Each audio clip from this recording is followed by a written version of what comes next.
In today's video, I'm going to teach you how to effectively utilize Google Drive for storing and sharing your files.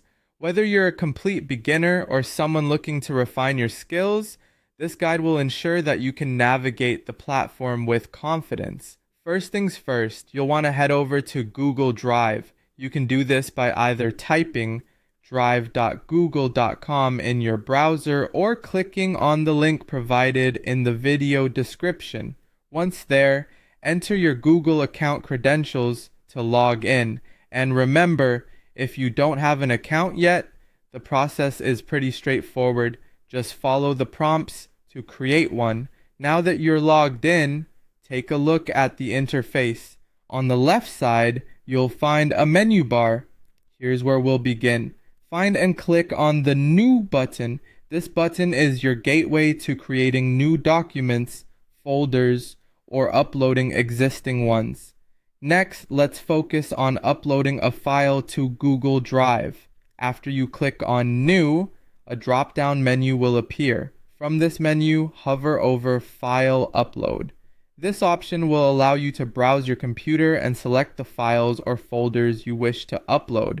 Make sure to double check your selected files before proceeding with the upload. With the files now safely uploaded to your drive, the next step is how we can share them. Locate your file or folder within Drive and right-click on it. This action will bring up a menu where you'll see several options.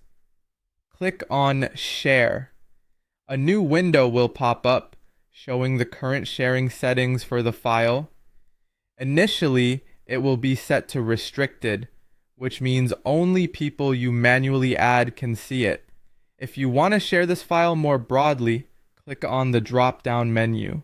You'll then select Anyone with the link. This setting allows anyone with the link to access the file, but it's important to control what they can do once they have access. Choose among viewer, commenter, or editor. As a viewer, others can just see the document, while commenters can add their inputs. If you want to grant full editing privileges, select Editor. After adjusting these settings to your liking, click on Done. But before that, if you intend to share the file, make sure to click on Copy Link. This will save the URL to your clipboard, allowing you to paste and share it wherever you need. Once that's done, finalize everything by clicking Done. And there you have it, a comprehensive tour of how to skillfully upload and share files on Google Drive. With these steps, file management through Google Drive becomes much more streamlined, helping you organize and collaborate efficiently. Thanks for watching, and happy file managing.